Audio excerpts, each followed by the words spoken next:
Last week, I kick-started a new series taking a look at the most influential and pioneering footballers in each position, starting naturally with goalkeepers.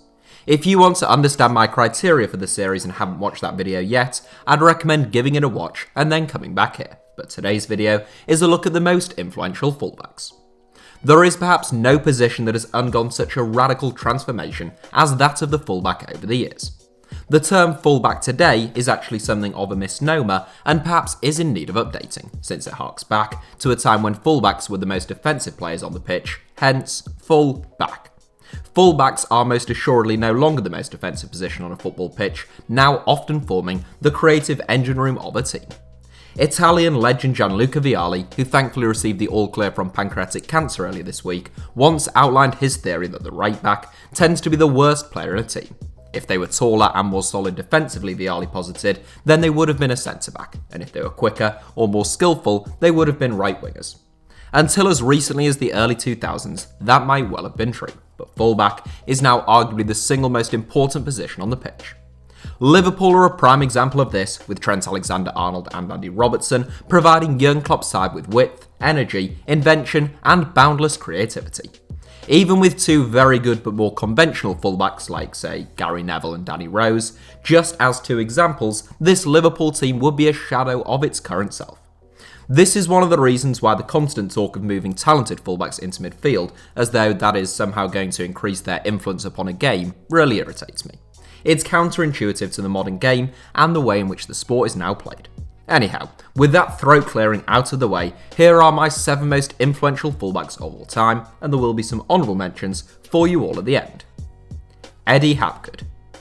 The first inclusion in this 7, and also the earliest chronologically, Eddie Hapgood was a mainstay for England between 1933 and the start of World War II, and he captained both England and Arsenal.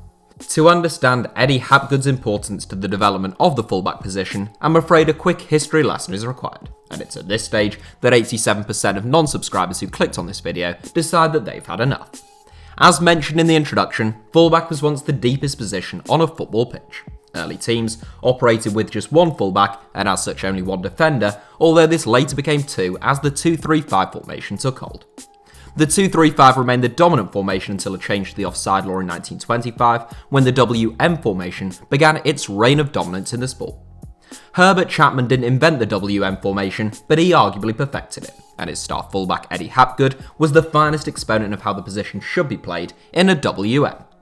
In this new wider defensive role, Hapgood set the mould. A late developer, Hapgood took time to become physical enough to play First Division football as a fullback, but a change to his diet and training implemented by Arsenal eventually turned him into one of the fittest and most competitive athletes in the sport. Hapgood was steely but elegant, quick and composed, and formidable in the air. He took a new, unfashionable position and made it a fashionable one that carried as much prestige as centre-half or half-back. The myriad of great fullbacks who followed, from George Hardwick to Laurie Scott, were in no small part inspired by Hapgood. Dani Alves. From the oldest player in this 7 to the youngest, Dani Alves was born 75 years later than Eddie Hapgood. By the time Dani Alves entered the sport in the early 2000s, the fullback position was virtually unrecognisable from the one Eddie Hapgood pioneered in the 1930s. Being an attack-minded fullback when Alves entered the game was far from a novelty, but the Brazilian has still imparted a seismic shift in attitudes towards the position. Undoubtedly one of the 2 finest fullbacks of his generation, along with Philipp Lahm, Alves is the most influential defender of the 21st century as far as I'm concerned, if one can call him a defender at all. Fairly short and of light build, if you were to make a list of Dani Alves' 3 or even 5 finest assets, it's unlikely that a single one of them would be defensive. He made his name as a quick, attack-minded fullback at Sevilla, but he really started to revolutionise the fullback role at Barcelona. Alves joined Barca in 2008 under Pep Guardiola, and initially there were question marks with regards to his defensive solidity. Alves began to play what Pep calls a combination game at Barcelona, essentially playing in whichever position he could be of most benefit to his team.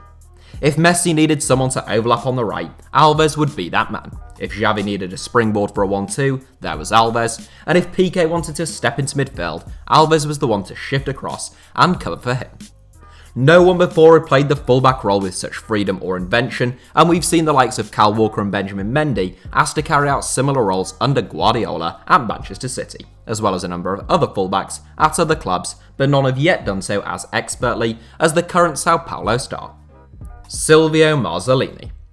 The least well-known fullback in this seven, I suspect, Silvio Marzolini was arguably one of the world's first three truly great attacking fullbacks, and the other two are still to come. Less known most likely to most of our subscribers because he spent his entire career in South America and never won the World Cup, Marzolini was a quick and attack-minded left-back widely considered to be the finest player Argentina have ever had in the position. He won 28 caps in total, appearing at both the 1962 and 1966 World Cups and making the team of the tournament in the latter finals. At club level, he spent 12 years with Boca Juniors, and what marks Marzolini out is the fact that with both club and country, he didn't play in particularly expansive or attacking sides. It is all well and good for Cafu and Roberto Carlos to bomb on in Brazil's brilliant free-flowing side of 2002 that couldn't stop scoring, or Dani Alves when prompted to do so by Pep Guardiola, but it was a little harder to do so in a side set up not to concede in the 1960s. Nevertheless, Marzolini spent his entire career bombing forward, becoming an icon of Argentinian football in the 1960s, and proving that even in defensive teams, fullbacks can be given a license to attack. Tommy Gemmell. From Paolo Maldini to Dennis Irwin, we've seen some great right-footed left-backs over the years, but few finer, and arguably none more influential than Celtic legend Tommy Gemmell. A tall and powerful fullback, Gemmell was renowned for his powerful shooting ability, and he scored a handful of huge goals for Celtic. Most famously, his strike in the 1967 European Cup final, which was Celtic's first in that game, as they went on to record a 2-1 win against Inter Milan. Celtic's Lisbon Lions often played with an all-out attack mentality, and Gemmell was the perfect fullback for that style of play.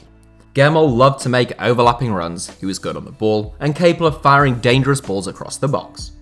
From the left-back position, Gemmell scored 63 goals in 418 games for Celtic, and he followed that up with 6 in 39 during a brief stint with Nottingham Forest. A Ballon d'Or nominee in 1967, finishing 7th, Gemmell was Britain's first great attacking fullback, and among Europe's to boot. Ruud Krol. So much about the great Netherlands and Ajax teams of the 1970s was fresh, exciting, and pioneering, and the fullback positions were no exception. Unlike the rest of this seven, Krol wasn't solely a fullback, often playing in midfield or as a sweeper. Krol's versatility was a result of his extraordinary understanding and reading of the game, perhaps bettered only by a certain teammate named Johan. No, not you, Nieskins. Krol's importance to the Netherlands and to Ajax was comparable to Franz Beckenbauer's influence upon the West Germany and Bayern Munich squads of that time. Never before had a defender been able to dictate a game as expertly as Krol and Beckenbauer could, and many managers tried and failed to counteract his influence upon a game. The Netherlands and Ajax teams of Cruyff and Michels were famously interchangeable, and that suited Krol down to the ground. A complete footballer, Krol read the game brilliantly, he was elegant on the ball and tireless out of possession. He made the Euro 1976 and 1974 and 1978 World Cup teams of the tournament and came third in 1979 Ballon d'Or voting. Few fullbacks have played with as much expansion or intelligence as Krol in the 3.5 decades since he hung up his boots, but he opened up minds and deserves third place in this seven for that reason. Giacinto Facchetti.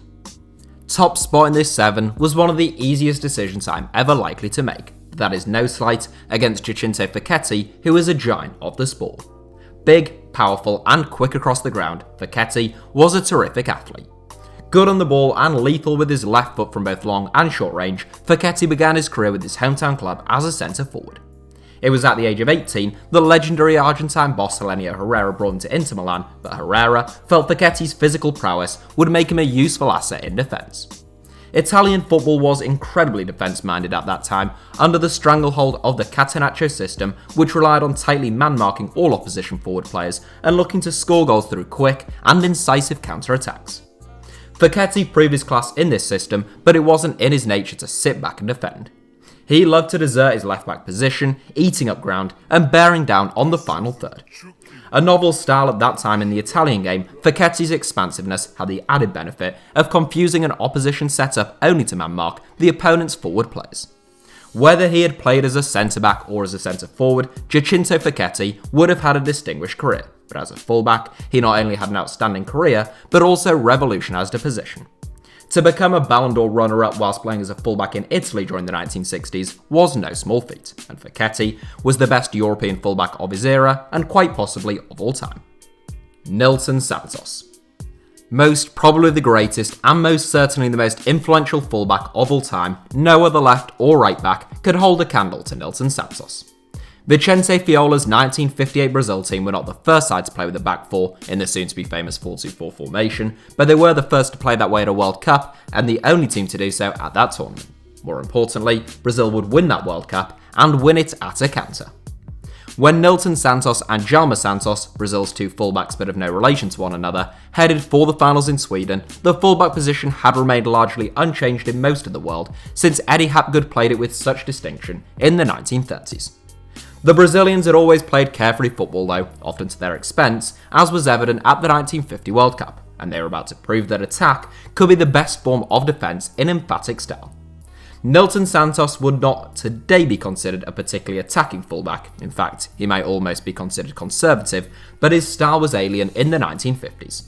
More skillful on the ball than most contemporary wingers, Santos had sensational stamina and knew the game inside out. His footballing knowledge was such that teammates and later fans nicknamed him the Encyclopedia. A two-time World Cup winner, Santos thrice made the World Cup team of the tournament, he was the world's first globally famous attacking fullback, and he altered the course of football forever. That's it for today's 7, but very honourable mentions go to the likes of Cafu, Roberto Carlos, Gemmell Santos, Carlos Alberto Torres, Philipp Lahm, Jerry Byrne, and to a certain extent, even Trent Alexander-Arnold, despite his tender years, who threatens to take the role of the attacking fullback to yet new extremes. Thank you all for tuning into today's video, I hope you enjoyed it, hit the like button if so, and make sure you are subscribed to HITC Sevens to see future installments of this series and all the channel's other videos.